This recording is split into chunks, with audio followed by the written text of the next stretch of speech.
Hello, everyone, and welcome once again to the Open Mic Writers in Their Own Words, the show where every episode I talk to writers and editors, occasionally agents, folks from all around the publishing game to learn about them and the work they do, and hopefully how their experiences can help you on your own writing journey. Before I introduce my guest, do want to take a moment and ask you to please hit the subscribe button so you never miss a future episode. And that's applicable whether you're watching the show on YouTube or you're listening to it on whatever favorite podcatcher you use. And if you like what you hear or see today, tell a friend. That's the best way for shows like this one to gain an audience, and I would really definitely appreciate it if you would do that. Nice reviews are also great. Appreciate that. If you hated it, you can just go on your way and don't tell anybody about it. But if you like the show, that would be really good if you shared that. So anyway, let me get on with it here because you didn't come here to hear me give a commercial. If you follow the show at all, though, you know that I am a big, big fan of the short story, and particularly in my area, crime fiction and noir and those genres. That is how I discovered the work of today's guest by reading a great anthology series, the Mickey Finn 21st Century Noir, easy for me to say, which if you haven't discovered that yet, I really, really recommend it. If you're a fan of noir or crime fiction or anthologies at all, really, really good one. A lot of great writers. And as I noted, including my guest today, Stacy Woodson. Stacy's work has appeared in numerous high quality short story magazines, including Black Cat Mystery Magazine, Ellery Queen, Mystery Weekly, so many others. She's had her work in a lot of other great single anthologies, and I love some of the titles. They're, Tattered Blue Line, which a good friend of mine, Jim LaTwelve, was also in that. Jukes and Tonks, Groovy Gumshoes. Those are some really cool themed anthologies. So check all those out. She is a two-time Derringer Award winner in the short mystery category, been nominated four times. She's been nominated for a lot of other awards. And so, as I always tell people, look, man, check all these things out because, that's a sign of some really good quality skill set here. She's also an editor, which I'm an editor by trade, so I love that. She's a writing teacher, and she's even an actor who's appeared on shows like The Walking Dead and Homeland.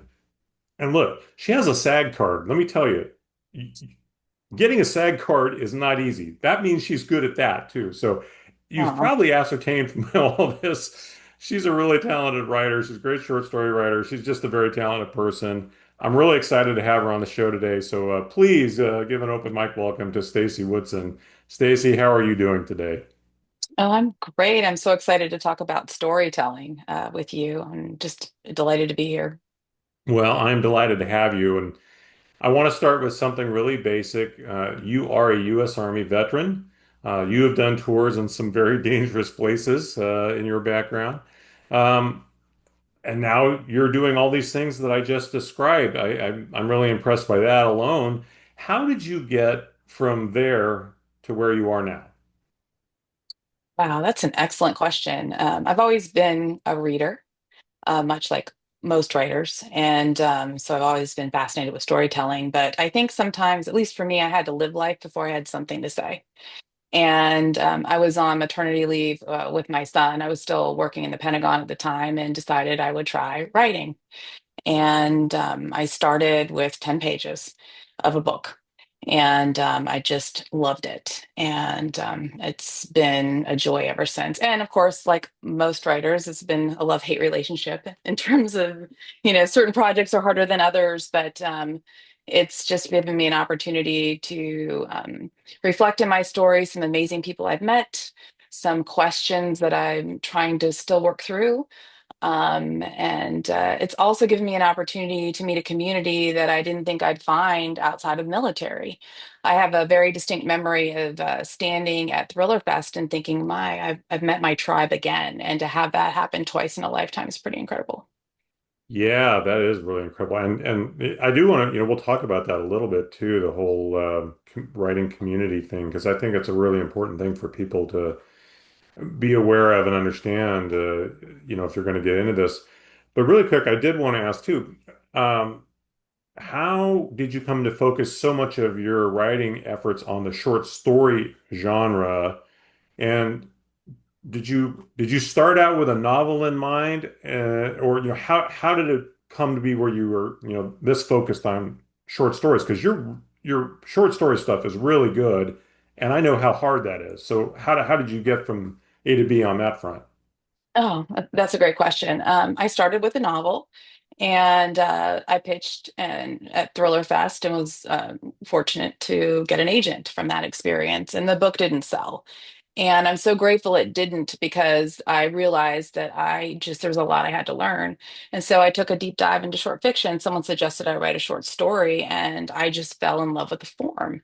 And it became an apprenticeship of, trying different techniques, different points of view, the unreliable narrator, first person, third person, past, present. I mean, as you can imagine, any crafty kind of thing, I decided to explore using this form. And it was just a powerful way to learn how to write. And also, I was fortunate to meet people along the way, like Michael Bracken, who became a tremendous mentor, not only to me, but to many people in the community. And so I just found a home there. I do like to write many different forms, but that's where I've written the most of my stories is through short fiction.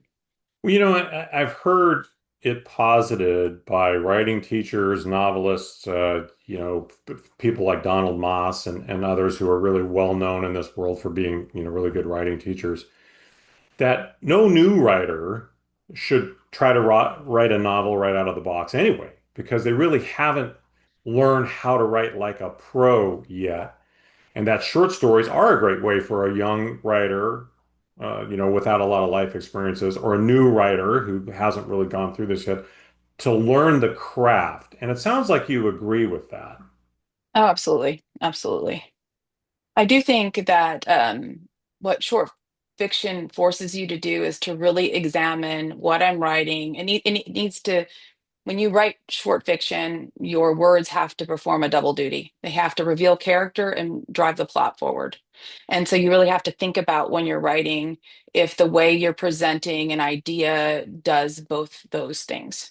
And if it doesn't, then you have to go back and re-examine what you're writing. It also teaches you economy of words and picking words that also have double duty. They create a feeling and also describe something. Like you think about leaves and crunching through them on a fall day, that sound, it describes what's happening visually, but it also elicits an emotion in terms of memories and also a sound. So you really start to learn how important word choice is when you start with short fiction. Yeah, and the word you used just a second ago, economy, that is such a critical thing. Now, I've been a journalist for the last 30 years, and economy of word is it's just part of the life. If if you get 1,000 words to write something, they don't mean 1,001, right? You really Right. have to learn how to stay, in your lane on those things. And so you do have to learn how to say, paint pictures, give nuance, give, detail, but you have to do it, in an economy of words. So that's a really great way to think about it. Which brings me to something, I noted you were a soldier for a long time before you got into all this. Discipline is such a huge part of military life, and it is for writers as well. If you would please tell me a little bit about how discipline, and maybe especially from your time in the military, how that has impacted your writing career. Well, I think, um, I think everybody writes differently, and I think I need to make that comment before I go into how I write. One of the things that I had to learn as I've gone through this journey is that there is no one right way to do anything except your way. And but for me, I've always treated it like it's a job, even when I was not doing this full time, and gave it that level of attention and for me, respect. And so I get up very, very early in the morning to write, and that's when I've learned that's my best time. And so I try to be consistent in getting up at the same time every day. I also have a writers group, and we do sprints together during the day. So I have a schedule I try to maintain as much as I can. I do struggle in that word count is like poison to me. I mean, and I love the idea of hitting a certain word count. As a journalist, I know that you can appreciate having a deadline and having to put words on a page. But because I'm so character driven and I have to feel the story, some days I'm on and some days I'm not. And that is a very difficult thing for me. But I do very much try to set goals, backwards plan, and be consistent in terms of my time sitting behind the computer and writing. Yeah, the daily goal, and I understand every bit of it, but yeah, it is so hard. For me, plotting is hard. Plots are just so difficult for me. I'm, very literal person, and when I sit to write, because again, that's what I've been trained to do for such a long time. So I have to think a lot about plotting. Characters I love. I could write a character all day, right? I love Mhm. doing all the nuanced things with characters, but giving them things to do that are logical and make sense and don't take, 7,000 words to describe. Big challenge there. Um, did you always want to write? I mean, is this something that you've always done, regardless of whatever else you were doing at that point in your life? I didn't start seriously writing until I was on maternity leave with my son, but I've always been fascinated with people and the choices they make and why. And so, in that way, and I've always been a lifelong learner. And so I'm really interested in how people arrive at their chosen profession or where they live. And there's just these nuances that I've always been intellectually curious about people. And I've always loved to read. So in that regard, I think I've always been preparing myself to write. But the actual time when I was inspired to sit down, and I did dabble in it as a kid. I wrote short stories here and there, but really focused, concentrated was when I had left the military and I was home and I was a mother. I think there's certain universals that speak to all of us. And I had to have certain life experiences in place before I felt like I could open up and write. It's just it feels there's a vulnerable place I think also that comes with doing that. And in terms of the jobs I had in the past, I just didn't feel like I was in a position to open up in that way, I guess, not to get all woo woo. but but I do think I had something to say at a certain point, and I had to arrive at that point, and the life experiences I had leading up to it were important to do that. Well, along that theme, and not to get woo-woo either, but because military themes and situations have worked their way into a lot of your stories, and I Mhm. imagine there are numerous events from your time in the military that you could fictionalize now. But I wonder how you approach doing that. And I ask because a lot of folks that have come on this show, a lot of writers I know are also either former military or they're former police officers, law enforcement. And, my brother was law enforcement for 30 years. And I know there are lots of stories or lots of experiences they've had that they are not comfortable fictionalizing, turning into Right. something that's quote unquote entertainment. I imagine there are people in situations you've experienced that could be interesting, but maybe you don't want to use that source for various reasons. So my question is, how do you approach using your military experience in your writing? Are there any guardrails there? Are there things where you say, okay, out for whatever reason, out of respect for the people that I knew there, or just I don't want to go there? How do you approach that experience in terms of what you might use for subject matter in your work? That's a great question. I don't consider myself a military thriller or military suspense writer. So that makes it a little easier for me. So I'm not looking at operations or specific events, but I am inspired by the people I've met. And that's where it kind of seeps into my story. And also just themes of, guilt, regret, responsibility. I think in that regard, what it felt like to be in that environment seeps in. I find that I write a lot of mentor characters that have been Vietnam vets or have had different experiences in that regard.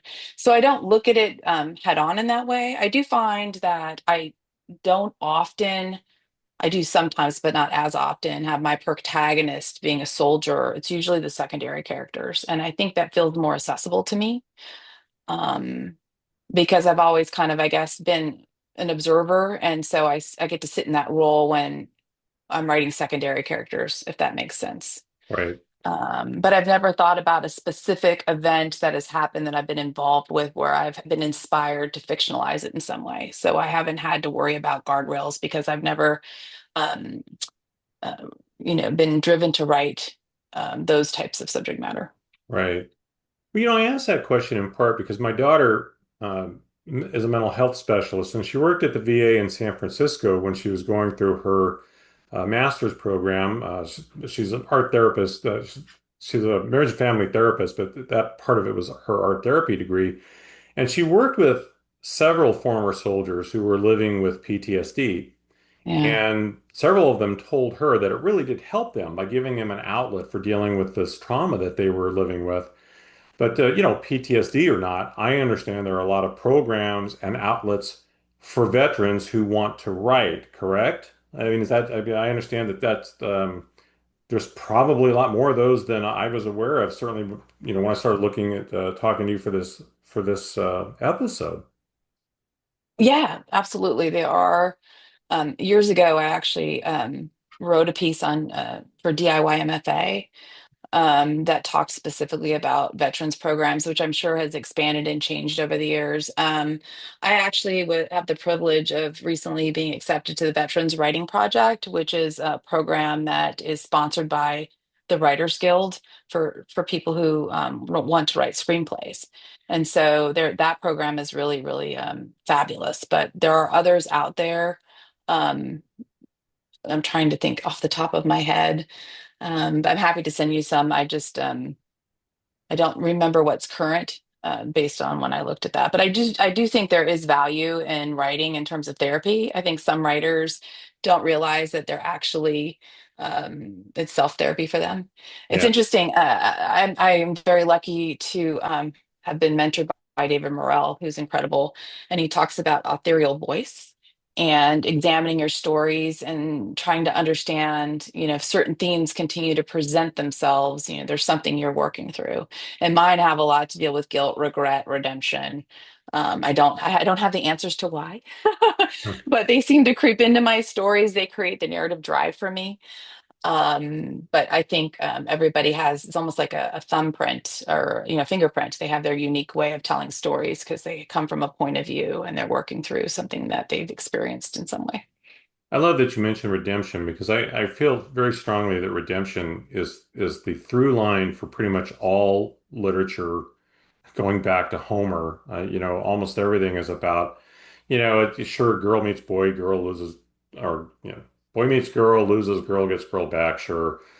Mhm. But the real theme, underlying theme, and so much of that is the redemption of a character for their actions or what have you. So I find that really interesting that you mentioned that specifically because I really feel very strongly that that is such a key, and especially in crime fiction or mystery thriller, very consistent theme, even though sometimes it's the redemption doesn't quite come in the way you think it's going to. It's just Right. part of it being good. Um, but beyond crime fiction, you also write romantic suspense, and I'm going to say Oh, I geez. don't know what romantic what it entails. So please, can you bring me up to speed a little bit on what that is? Well, I did write romantic suspense. That's how I started. I haven't written it in forever, and I admire people who write romance because it is a skill set that is difficult to master. But to define romantic suspense and what makes it different than a thriller is that you have the romantic relationship is the center point of the story, and if removed, then you don't have a story. And so it's not even simply about a relationship between two people. It has to be the drive for the story itself. But I When you have say not you don't written write that it in years. anymore, I why don't, why yeah. did you stop? Did you just lose interest in that? Um, the book that I wrote, and it's the book I wrote that I spoke about earlier was romantic suspense, and I started thinking about what um, what I read and what I watch, and what made me excited. And I realized that I do love a romantic relationship in a book, but that the kinds of things I write don't meet the definition a romantic suspense. What I did love about the experience, and I still continue to keep in touch and learn lessons from that experience, is romance writers are incredible in terms of understanding the business and self-publishing and how to build emotional resonance in stories. And so I still continue to learn from friends who are writing romance. I recommend book coaches and editors who are in that field that can be very helpful to thriller writers who are trying, in particular, to build a romantic relationship that feels like it's coming from a genuine place of emotion instead of just being an encounter. And so I am so grateful to have started there because I know the tools that are available and they've really helped me with my writing. And so, but I don't consider myself a romantic suspense writer now. You know, so much of what you are saying here, I think, is a great lesson for anybody who is maybe getting into this, and trying to figure their way. Because, God, 90% of the writers that I talked to for this show will at some point reference the book they had that maybe even got agented and it didn't sell. Hmm. So, but they didn't quit, number one. And then, you know, also learning something from things that are outside your genre. It is so gratifying to hear you talk about, okay, that didn't work for me, but I'm still learning things from that. And I think that is, I know that I'm a reporter. It's so important for reporters, but it's really important for authors of any kind in fiction because you can't be an expert in everything, but you can learn a lot from Yeah. other people's experiences, even if it's not in your genre. I've talked with people who get so buried in whatever it is they're doing, but there's so many lessons you could learn other places. So I'm gratified that you brought that up for this audience because I think it's a helpful thing for people to remember. We talked earlier about having a tribe, and writers definitely are a tribe, but there's lots of tribes within the tribe. True. Um, and a lot of them show up at writers' conferences. There's so many different kinds of writers' conferences. They're very genre specific, some can be much, broader focused. And I love those. I'm a little less enthralled with writers' organizations. I have joined Mhm. several and then I have dropped out of several. I don't currently belong to any.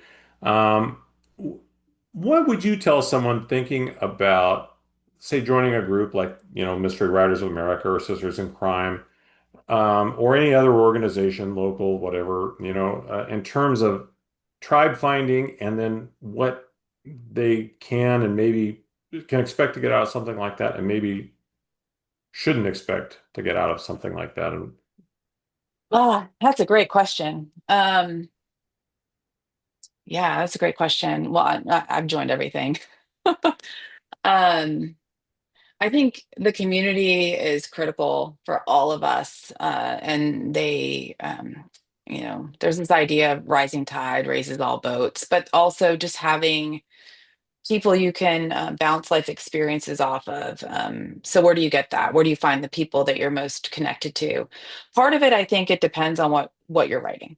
So, for example, for your short fiction folks out there, I highly encourage them to join the Short Mystery Fiction Society. It's free and it is an amazing group of writers who come together and talk about anthology calls, what's going on in the community.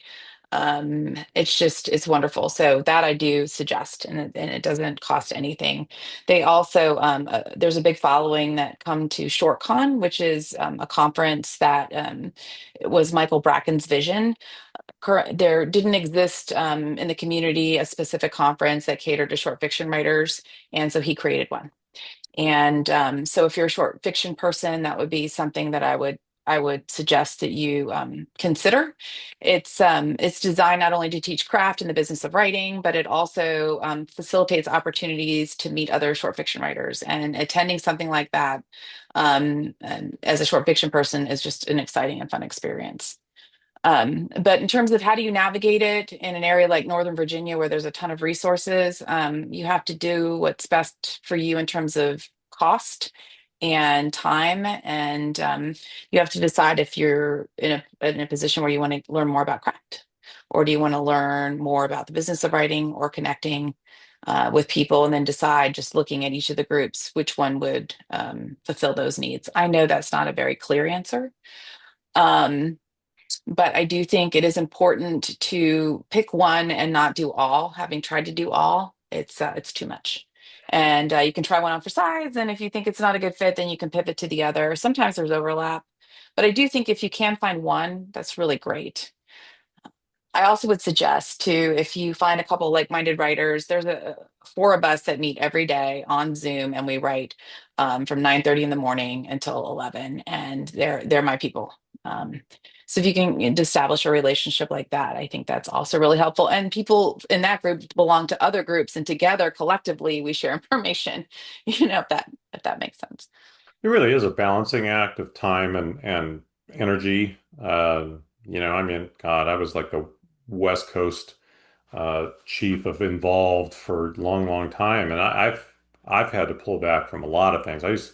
And I'm that idiot that will always, when they say, "Oh, our president's retiring," or "Here, raise my hand, here we Yeah. go," and then you find out basically what you have are a couple of extra unpaid full-time jobs, right? Because Yeah. us type A's are It's not capable of doing something half-ass, right? You got to jump into it no. with both feet, and then you go, well, I haven't written a chapter in 2 months but by God, I've helped a lot of other people.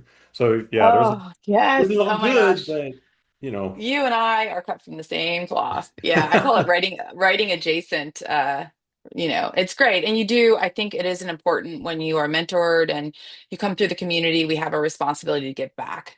But you have to remember too, we need to create stories. That's why we're here. And you have to really examine, are you doing writing adjacent stuff? And are you in the expense of actually writing? And it is very difficult. And I am in that position constantly. It sounds like you've done a good job of trying to kind of like untangle yourself, but it's hard once you get involved in that. And you do care, yeah, but there's only so many hours in the day. yes, yes, So yeah, it's a tough thing. In terms of joining a group though, yeah, I think you highlight an excellent point. Just make sure you're not substituting that for writing or improving your yeah, craft. yeah. Yeah. Well, I noted also in the intro that Mickey Finn, which I love, and you're now co-editing that, correct? Not Mickey Finn. Michael Bracken is still the editor, but he's such an amazing person. He actually took me under his wing and was mentoring me to be an editor. So he and I have co-edited anthologies together. We have three projects we're working on. One that's come out is Scattered, Okay, Smothered, Covered and Chunked, crime fiction inspired by Waffle House. That one was the published. He and I co-edited together. Actually nominated for an Anthony Award, which is very amazing, and really because the stories in there are from very talented authors, so it's getting some recognition. But yeah, that's the one that he and I have published together so far. okay. I stand corrected, not Mickey Finn then. Okay. Well, but maybe the question there actually should be is, how has being an editor or, getting involved in editing at that level, has that helped your writing at all? Oh, I think absolutely. And to take a step back with that in mind, when I was first writing, I had the privilege of doing book reviews for Publishers Weekly. Peter Cannon, he who no longer is with the magazine, took a chance on me and gave me an opportunity to write for that column. And in order to provide my recommendation on review, I really had to break down books, and it taught me a lot about writing. And so, as an editor, it's a very similar experience. So, if you're providing notes to somebody, you need to know the why behind why you're providing a note.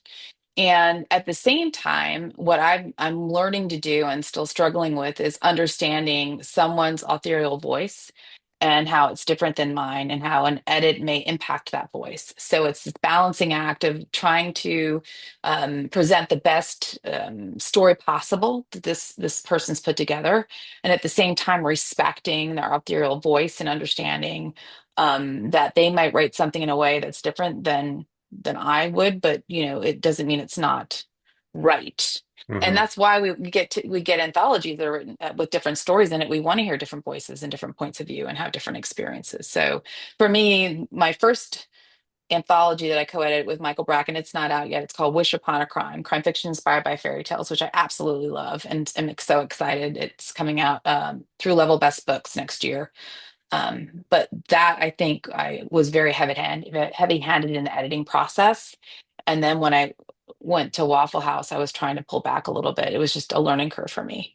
But there are a lot of lessons in that, not only with the writing, but how you work with other authors and Yeah. how you encourage other authors and come from a position of making sure they understand the spirit and intent with what you're saying. Because I think that how you convey information can be really exciting and helpful, or can be really detrimental to someone's inspiration or Yeah. how they view themselves as authors. Because we're all.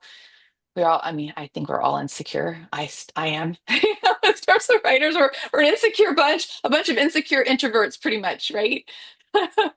Well, So, okay, as the rare exception of who is not an introvert, I'm definitely an extrovert. But yes, as an editor myself, I know um, how devastating it can be for people to hear that there might be something wrong. And I've dealt with writers who just lose their shit over, an edit, and it's like, well, you can't be in this business if you don't like being edited. I'm so sorry. oh And yeah. it's an important thing and I think every writer should get to act a little bit as an editor at times for something other than their own stuff, so they learn how to give constructive criticism or changes or thoughts, because I think that does get reflected back in your own work. If it's almost impossible for it not to get reflected back in your own work. But we've all known those people, man. They cannot hear anything uh, negative. And, I think we've probably all dealt with that guy. It's always a guy who has the monster ego, right? And if their stuff's not selling, it's all because everyone else is stupid, and, or it's wokeness or something, right? There's always some reason because they're perfect, right? And so I think, I appreciate when writers can handle being edited because it's really important. Oh, I think you bring up an excellent point. I mean, part of this journey, if we see ourselves as doing this as a career, is understanding how to receive notes, but also the note behind the note, because sometimes you will get a note that doesn't necessarily at face value ring true. But I think our jobs as writers is to get to yes with the editor and really think about what we're going to push back on. Because they have a vision for an anthology, and we are writing for them and the publisher. You're developing a product in light of that. And I think sometimes people lose sight of that. It becomes a very personalized business instead of looking at, really, we're developing a product with the vision of the editor in mind. And we should try to get to yes on those notes, unless it remarkably changes, our story in a way that doesn't ring true to us. Right. I want to talk about a specific story because I loved your story, Hometown Headlines, which is in Mickey Finn Volume 3. And it deals with a down on his luck actor. And I won't reveal any more than that. People should go buy the volume and read it. But I had a brief fling with the acting bug back in the 1980s myself when I was living in LA. Yeah, with about the same level of success as your protagonist, which means none. Tell me, though, about your acting career, because I noted in the beginning you have a SAG card, and that is one thing from that experience. I know that ain't easy to do. So tell me a little bit about your acting career. Well, you're very generous in terms of calling me an actor. I consider myself a writer. I was very lucky, and it was the romance community who reached out to me when I, again, on maternity leave with my son, and they said, the TV show Homeland is looking for background actors who have military experience. And I thought, I'm not an actor. I've never done this. I'll apply, but I don't see this going anywhere. And it did. And so my first gig was sitting in a military jury for the opening, I think it was season 7 for Homeland. And what happened, just like in our writing community, is there's a close-knit group of background actors, and there is a community in our area in Northern Virginia. And I started asking in between, takes and things like, how did you get here? What shows were you involved in?